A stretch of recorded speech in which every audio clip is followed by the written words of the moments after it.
우리 사랑하는 삼육대학교의 모든 성도님들과 함께하기를 주님의 이름으로 기원합니다.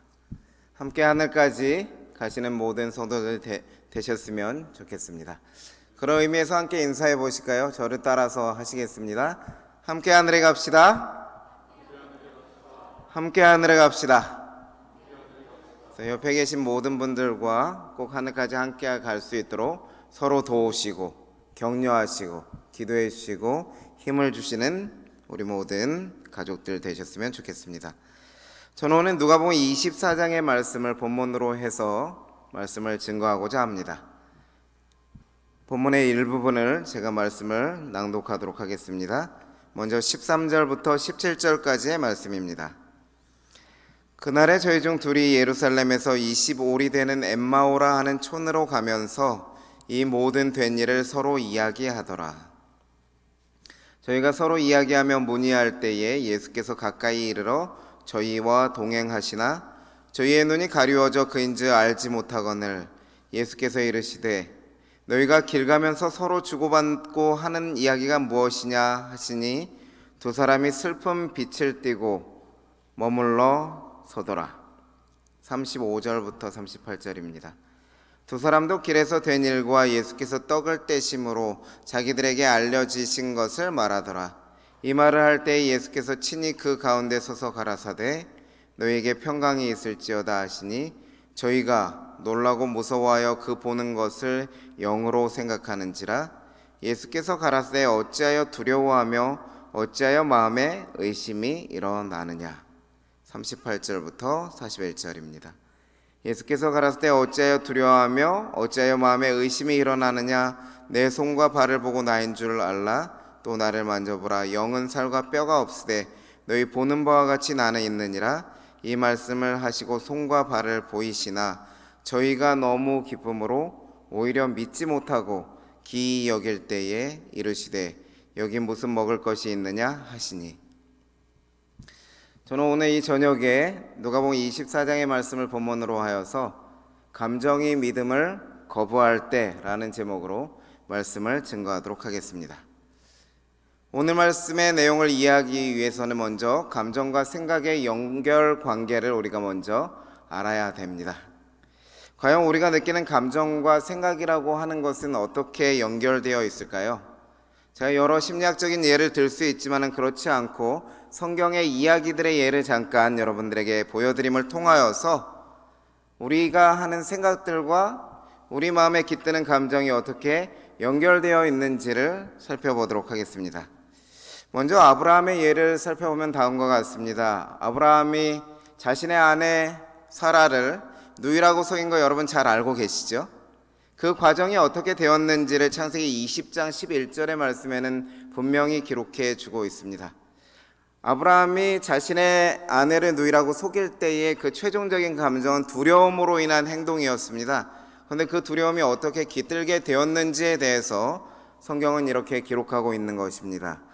아브라함이 가로되 이곳에는 하나님을 두려워함이 없으니 내 아내를 인하여 사람이 나를 죽일까 생각하였으며. 사람은 무엇인가 감정적인 것을 경험할 때에 그 시작은 무엇으로부터 시작하는가 하면 앞에 펼쳐진 상황으로부터 들어오는 각종 시각적, 청각적, 오감을 통해서 들어오는 그 정보를 통해서 생각이라는 것이 자극되게 되어 있습니다. 그래서 여기 이 아브라함이 그 땅에 머물면서 사람들을 살펴보니까 어떻습니까? 이곳 사람들은 악하고 하나님을 두려워하는 특징들이 없다는 것을 자신의 눈으로 보고 느끼는 것이요.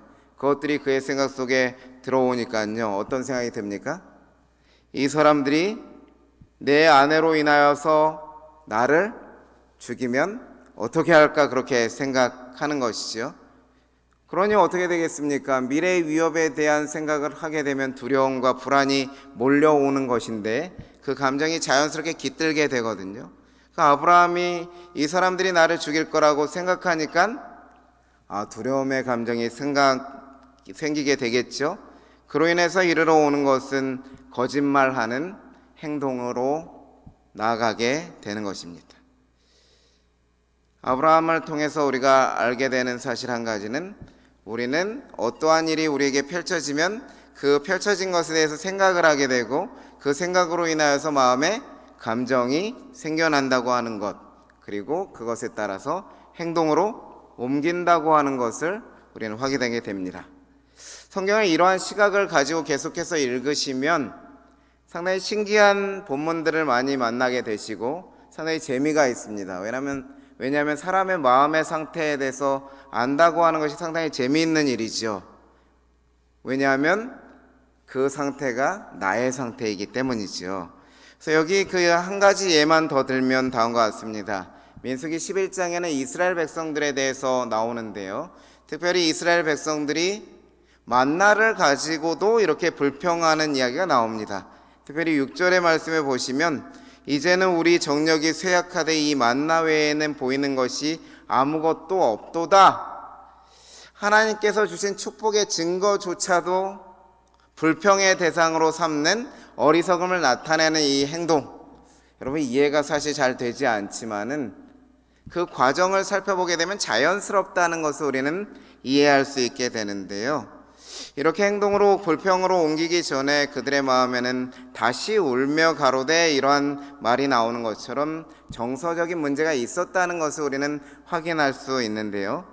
이스라엘 백성들이 정력이 떨어지고 그리고 주변에는 만나만 보이고 내가 먹을 것은 만나에는 없다는 것을 인식하게 되니까요, 어떠한 생각을 하게 되는가 하면 누가 우리에게 고기를 주어서 먹게 해줘야 할 텐데 우리가 혹시 만나만 먹어서 그런 거 아니야? 채식만 해서 그런 거 아닐까? 고기를 먹지 않고 이러한 지금 우리 그 주변에 있는 것은 만나밖에 없으니 그것만 먹기 때문에 나의 건강 상태가 유지되지 않는 것이 아닌가 하는 그런 생각을 하게 되는 것이죠. 애굽에서 생선과 수박과 부추와 파와 마늘을 먹을 때에는 그렇지 않았는데 그렇게 힘든 노예 생활도 우리가 견딜 수 있었는데 그 정도의 체력이 있었는데 지금은 그렇지 않다 생각하니 어떠한 감정이 마음에 생겨날까요? 짜증이 나는 것입니다. 그리고 왠지 자신의 인생이 슬퍼지고 초라해져 보이죠. 그러니 어떻게 그것이 무엇으로 나타나겠습니까? 불평과 불신과 불만으로 표출되는 것이지요. 그러니 이제는 우리 정력이 쇠약하되 만나 외에는 보이는 것이 아무것도 없도다 하는 그런 불신을 나타내게 되는 것을 우리는 알 수 있습니다. 생각과 감정이 분명히 연결되어 있다는 사실을 우리는 성경을 읽으면서 확인할 수 있는데 오늘 본문의 말씀에도 이러한 장면이 나타납니다. 예수께서 부활하셨다는 소식을 듣고 부활하셨다는 사건이 일어났을 때에 예수님이 부활하셨다는 것을 알지 못하고 무덤을 찾아간 사람들이 있었죠. 그런데 빈 무덤을 보니까 여러분 어떤 생각을 했겠습니까? 도대체 이 시체가 어디로 갔을까 하는 그러한 생각을 하게 되니 누가 훔쳐간 것은 아닐까, 혹시 잘못된 것은 아닐까 하는 생각을 하니 걱정이 오게 되고 근심이 마음에 가득하게 되었습니다. 여자들이 예수님을 만남으로 인하여서 제자들에게 돌아와서 예수님께서 무덤에 계시지 않다는 사실을 이야기하고 살아나셨다는 사실을 이야기했을 때에 그건 우리 눈으로 보지도 않는 것이고 어떻게 그렇게 죽은 자가 살아나는 그 터무니없는 말이라고 생각했을 때에 믿어지지 않게 되었겠죠. 그로 인해서 그들은 무덤을 확인하러 가는 그러한 행동을 하게 되는 것을 볼 수 있습니다. 그런데 빈 무덤을 확인하게 된 후에는 또 어떤 일이 벌어지는가 하면 어떻게 이런 일이 일어났을까, 똑같은 감정을 자신들도 느끼고 그것을 믿음 쪽으로 간 것이 아니라 오히려 기이하게 여기고 집으로 그대로 돌아가 버리는 그러한 상황이 누가복음에는 나타나고 있습니다. 그래서 성경에 일어나는 여러 사건들과 모든 이야기들을 살펴보게 되면 감정과 생각이 흐르고 있음을 발견하게 됩니다. 그래서 요즘 저는 성경을 읽을 때에 특별히 성경 이야기의 주인공이 되는 사람들의 생각은 무엇이었을까, 감정은 무엇이었을까, 그리고 그로 인한 행동은 어떻게 나타나고 있을까 하는 것을 살피면서 읽는 것을 매우 좋아합니다. 그런 가운데 오늘 말씀을 준비하게 된 것이고요. 여기 엠마오로 가는 두 제자의 이야기도 마찬가지로 연결되고 있습니다. 이 사람들은 이스라엘을 구속할 자로 예수님을 생각했었어요. 그러니까 어떻겠습니까? 마음에 희망이 생기고 로마의 압제로부터 구원하실 것이라는 희망과 소망이 생기니까 어떻게 해요? 마음이 설레고 기대했게 됐겠죠. 그런데 그들의 눈앞에 나타난 현실은 무엇이었습니까? 예수님께서 자신들의 소망인 희망인 예수님이 십자가에 이렇게 돌아가신 것 아니겠습니까?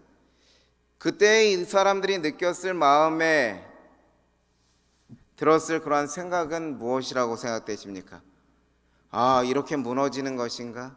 이대로 다 끝나는 것인가? 우리의 희망은 사라지는 것인가? 그렇게 생각하니 좌절이 생기고 슬픔이 생기고 길을 걸어가면서도 예수님에 대해서 이야기하고 있지만 슬픈 것이죠. 자신들의 기대가 완전히 무너져 버렸기 때문입니다. 부활의 소식을 듣고 무덤이 비었다는 그러한 이야기를 들었을지라도 무덤이 비었다고 그것을 어떻게 믿어? 하는 그런 생각을 하게 되니까 여전히 그들의 마음속에는 슬픔의 감정을 계속해서 가지고 있을 수밖에 없는 그러한 상황이었던 것이죠. 생각과 감정이 연결되어 있다는 사실을 우리는 본문에서 분명히 확인하고 우리도 그러한 존재라는 것을 알 수 있습니다. 그래서 엘렌 지 화이트는 마음의 건강 풍요로운 삶에서 생각과 감정의 연결 관계에 있어서 상당히 중요한 메시지를 우리에게 주고 있습니다. 생각이 잘못되면 감정도 잘못될 것이다. 생각과 감정이 합하여 도덕적 성품을 이룬다. 사람은 자신이 생각하는 것을 느끼게 되고 그것이 강화되게 되면 행동으로 옮기게 됩니다. 그러므로 한 사람이 어떠한 생각을 하면서 사는가는 매우 중요합니다. 부정적인 생각을 하는 사람은 부정적인 감정이 마음에 깃들게 되고 그것이 강화되고 굳어지게 되면 행동을 그 방향으로 옮길 수밖에 없게 되어 있습니다. 그래서 중요한 것이 생각의 강도라고 합니다. 생각은 중요하다. 감정의 종류와 강도를 결정하고 행동을 유도한다고 이렇게 말하고 있습니다. 여러분은 요즘 어떠한 생각을 하면서 살아가고 계십니까? 여러분이 하고 있는 생각이 건강한 생각입니까? 내가 속해 있는 공동체에 대하여, 우리 가족에 대하여, 나와 함께 길을 걷고 있는 동반자인, 동역자인 우리의 친구들에 대하여, 동료들에 대하여 어떤 믿음을 가지고 계십니까? 어떤 생각을 가지고 살아가고 계십니까? 이 사람은 나에게 꼭 필요한 사람이야. 나에게 도움을 주는 사람이야. 나에게 힘을 주고 내가 믿을 수 있는 아주 소중한 사람이야. 생각하는 것과 다르게 안 좋은 점을 찾아내서 그 부분을 부각시키고 생각하게 된다면은 같은 대상이라 할지라도 전혀 다른 나와의 관계가 되지 않겠습니까? 그래서 회복력의 7가지 기술이라는 책에는 우리가 하는 생각에 따라서 우리의 감정이 어떻게 연결되는지에 대해서 자세하게 풀어주고 있습니다. 본인의 권리에 대해서 침해할 경우에는 분노라고 하는 것을 느끼게 되고 또 일반적인 상실이나 자기 가치를 상실하게 되면 슬픔과 우울증에 빠지게 되고 타인의 권리에 대한 침해를 할 경우에는 죄책감이 깃들고 미래가 위협당한다는 생각을 하면 불안과 두려움이 우리 마음에 생겨나고 또 타인과의 부정적인 비교를 당하면 당혹스러운 그러한 것들이 우리에게 있다고 이렇게 보여주고 있습니다. 그래서 여러분의 마음에 부정적인 마음이 깃들 때에 어떤 생각을 하고 계시는지에 대해서 돌아보시면 좀 더 건강한 생각을 하는 쪽으로 나아가는데 도움이 될 것이라고 생각됩니다. 그런데 중요한 사실은 무엇인가 하면 이 감정이라고 하는 것은 대단히 파괴적인 힘을 가지고 있다는 것입니다. 누가복음 24장에 나타난 감정의 힘을 살펴보게 되면 여기 슬픔으로 인하여서 예수님을 보고도 분별하지 못하게 되었다는 것입니다. 마음이 안정되지 못하고 부정적인 마음이 깃들어서 우리의 구주 되신 우리의 믿음의 주이신 그리스도를 분별하지 못한다면 여러분 생각만 해도 끔찍하죠? 근데 제자들은 예수께서 동행하고 계시는데도 슬픔으로 인하여서 눈이 가리워져서 예수님이 곁에 오셨는데도 불구하고 다른 생각을 하지 못하고 이분이 예수님인지 분별해 볼 생각조차 하지 못하고 길을 가는 것이죠. 참 슬픈 일이죠. 그런데 신기하게 누가복음 24장 33절로 41절의 말씀에는 슬픔뿐만이 아니라 여기 제자들이 너무 기쁘니까 오히려 믿지 못하고 기이 여기고 예수님은 영이라고 생각하고 귀신이라고 생각하여서 두려워하고 의심하고 믿지 못하는 그러한 상황이 벌어지게 됩니다. 그래서 여러분, 저는 감정의 상태는, 가장 좋은 상태는 평온함을 유지하는 것이 상당히 중요하다고 생각됩니다. 물론 기쁨을 느껴야 되겠죠. 그런데 기쁨의 상태가 고조되어서 흥분하고 그 기쁨의 감정에 취해서 그것이 제어되지 않는 상태로 발전하게 되면 내 앞에 있는 것에 대해서 분별할 수 없는 상태로 발전할 수 있게 되기 때문에 슬픔이나 기쁨이나 결국에는 우리가 평온한 마음의 평강의 상태로 돌아가는 것이 매우 중요하다고 생각합니다.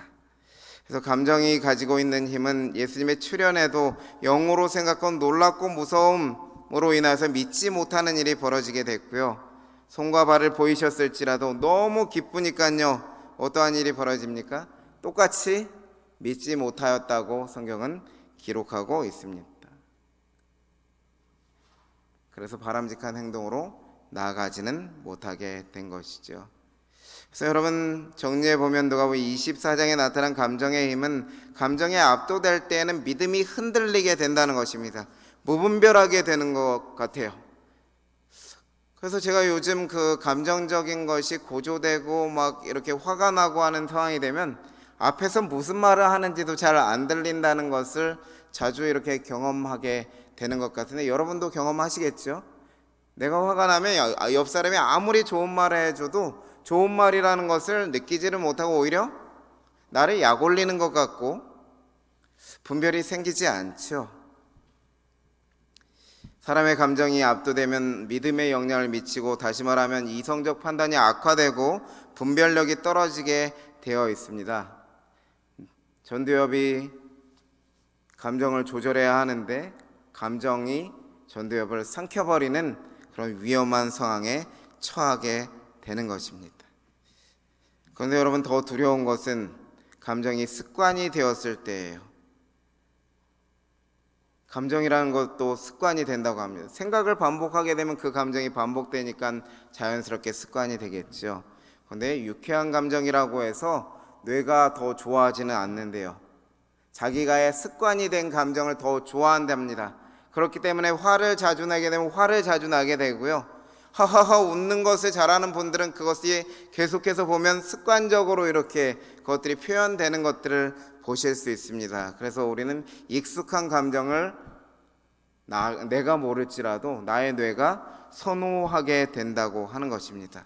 그래서 그것을 다시 느껴야 안심하게 된다 그래요. 그래서 자신이 선호하는 감정은 어떻게든지 끌고 가려고 하는 그러한 것이 있다고 해요. 그래서 여러분, 교회에 나왔을 때, 예배를 드릴 때 하나님에 대한 감사와 찬양과 기쁨과 환희와 그런 것들을 경험하는 것은 여러분 대단히 중요합니다. 오늘의 말씀에서 내가 듣는 예배에서 기쁨과 소망과 그 감사와 찬양을 찾아야지, 부정적인 면에 대해서 자꾸 예배 시간 내에서도 만약에 우리가 생각한다면 그것이 습관이 되면 자연스럽게 그쪽으로 선호하게 된다는 거예요. 예배당에 와서도 그 전에 했던 내 감정의 습관에 따라서 예배가 흘러갈 수 있는 그러한 상황이 벌어진다는 것이죠. 이게 무서운 거예요. 감정이 습관화되었을 때 새로운 일을 향해서 나아가는 것이 어려워지는 것입니다. 그래서 감정을 오래 끌고 가도록 도와주는 땔감 역할을 하는 것이 관심을 가지는 거래요. 반복해서 그것에 대해서 다시 생각하고 다시 생각하고 다시 생각하면 땔감이 돼서 그 감정을 고조시키는 역할을 하게 된다는 것입니다. 이 정도면 얼마나 위험한지 아시겠죠? 그런데 이제 결론적으로 그러면 이렇게 감정이 우리의 믿음을 흔들고 생각을 흔들어 나가는데, 그때에 이것을 우리가 어떻게 거부하고 새로운 생각으로 나아갈 수 있을까? 건강하고 안정적이고 하나님께서 주시는 생각으로 나아갈 수 있을까? 그것이 오늘 우리가 본문에서 발견해야 할 하나님이 주시는 지혜라고 생각됩니다. 저는 예수님께서 주신 방법이 가장 좋은 방법이라고 생각되어서 그것 한 가지를 여러분과 함께 찾아보겠습니다. 누가복음 24장 25절로 27절의 말씀에 보면, 가라사대 미련하고 선지자들의 말한 모든 것을 마음에 더디 믿는 자들이여, 그리스도가 이런 고난을 받고 자기의 영광에 들어가야 할 것이 아니냐 하시고, 이에 모세와 및 모든 선지자의 글로 시작하여 모든 성경에 쓴 바 자기에 관한 것을 자세히 설명하시니라, 이렇게 말씀하셨습니다. 누가복음 24장 44절로 45절에도 반복되죠. 대상은 바뀌었지만 예수님께서 그 믿지 못하고 그렇게 하는 감정에 치우쳐서 분별하지 못하는 그 제자들을 새로운 생각을 주시기 위해서 하시는 방법은 동일한 것입니다. 모세의 율법과 선지자의 글과 시편에 기록한 모든 것이 이루어져야 하리라 한 말이 이것이라 하시고, 이에 저희 마음을 열어 성경을 깨닫게 하시고. 단순하죠. 예수님의 방법은 감정에 압도되어서 예수님을 믿지 못하는 제자들에게 성경을 자세히 가르치셔서 성경을 깨닫게 하심을 통하여서 새로운 생각을 불어넣어 주시는 일을 하신 것입니다. 큰 슬픔과 큰 기쁨으로 인해서 믿지 못하는 사람에게 성경 공부를 통하여서 새로운 생각이 마음에 들어오게 되니까요, 마음의 상태가 변화되게 되죠. 슬펐던 마음이 뜨거움이 일어나고, 혹시 이분이 메시아가 예수님이 아닐까? 그 전에 가졌던 슬픔의 기색들이 완전히 사라져 버리고 새로운 생각이 마음에 들어오니 메시아에 대한 새로운 인식이 생겨나게 되니까요, 그 이스라엘을 구속할 자라고 발해서 돌아가셔서 슬픔이 왔던 그 마음이, 이분이 그 성경이 말하는 바에 의하면 돌아가셔야 되고 살아나셔야 되고 성경이 기록한 바에 의하면, 그것을 깨닫게 되니까 마음 상태가 달라지고 새롭게 희망이 생겨나게 되는 것이죠. 그래서 여러분, 성경을 우리에게 주신 목적은 확실합니다. 하나님의 말씀은 살았고 운동력이 있어 우리의 혼과 영과 및 관절과 골수를 찔러 쪼개면서, 마지막 부분에 무엇이라고 나왔습니까? 마음의 생각과 뜻을 감찰하나니. 현재 내가 가진 부정적인 생각, 잘못된 생각들을 다 드러내어주고, 그렇기 때문에 나에게는 구세주이신 예수 그리스도께서 필요하다는 사실을 인식할 수 있는 그러한 상태로 나아가도록 도와주는 것은 성경이 하는 일이에요. 그래서 바울도 말하지 않았습니까? 율법으로는 죄를 깨달음이니라. 하나님의 말씀이 가까이 우리에게 다가왔을 때에 우리는 우리의 상태를 깨닫게 되고, 우리에 대해서 다시 생각하게 되고, 다시 하나님을 의지할 수 있는 곳 방향으로 나아갈 수 있도록 돕는 것이죠. 특별히 마음의 생각과 뜻을 드러내는 역할을 해주는 것입니다.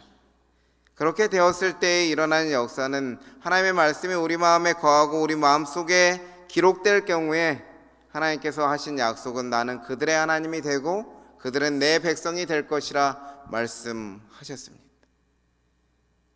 성경이 가지고 있는 목적은 하나님의 말씀을 깨닫고 그것이 내 마음에 새겨져서 하나님의 백성답게 살아갈 수 있는 사람들로 살아갈 수 있도록 돕는 역할을 한다는 것을 우리는 확인할 수가 있습니다. 그래서 정리해보면 다음과 같이 정리할 수 있겠습니다.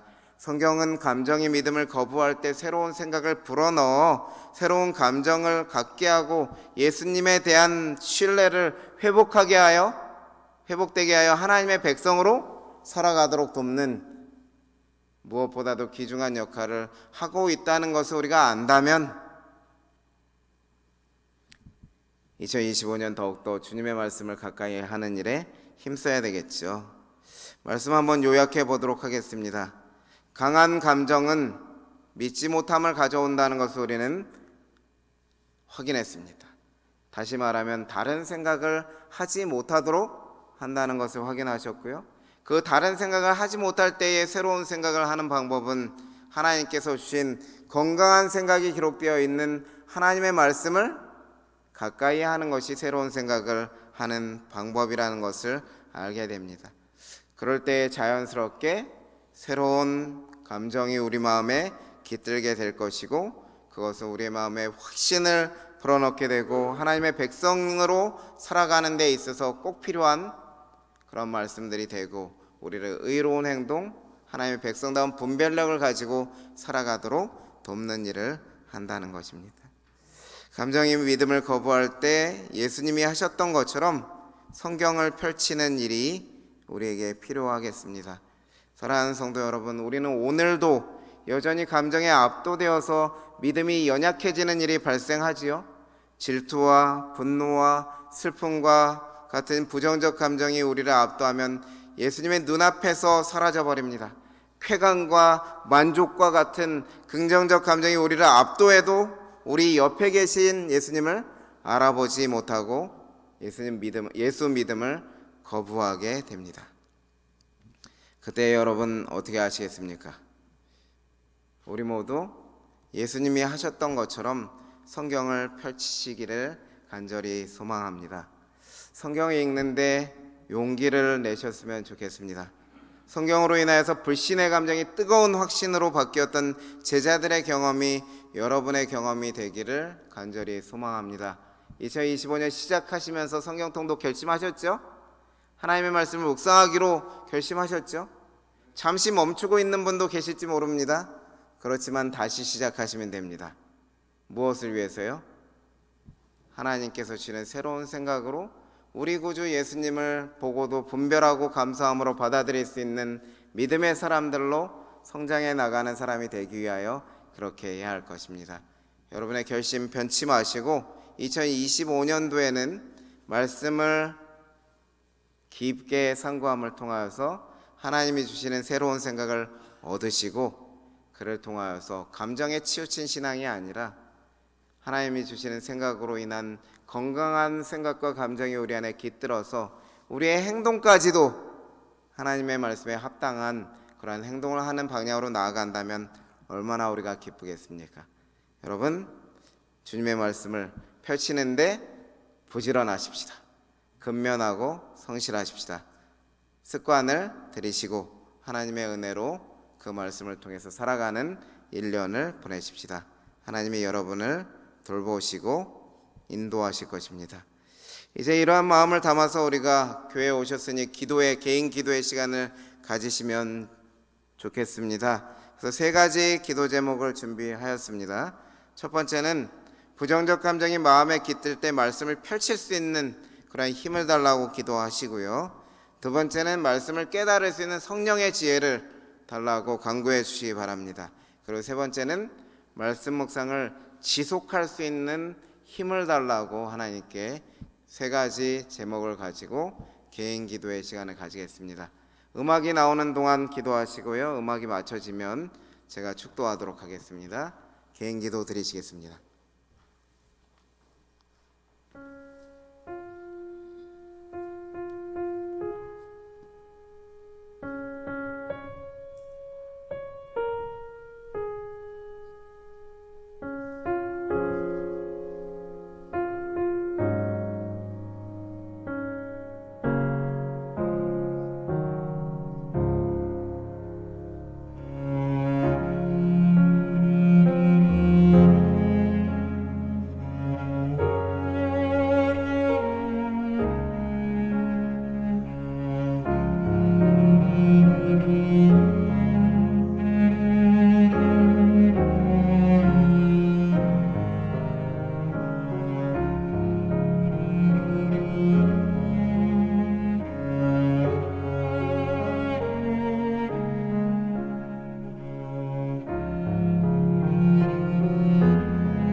기도하시겠습니다.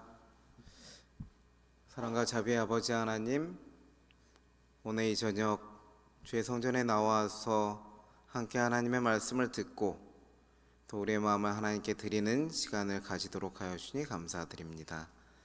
2025년 더욱더 주의 말씀을 가까이 하기를 원하오니 하나님 우리의 마음을 굳세게 하여 주시고 굳건하게 하여 주셔서 주님의 말씀을 상고하는 일에 근면하도록 도와주시고 성실할 수 있도록 우리를 이끌어 주시옵소서.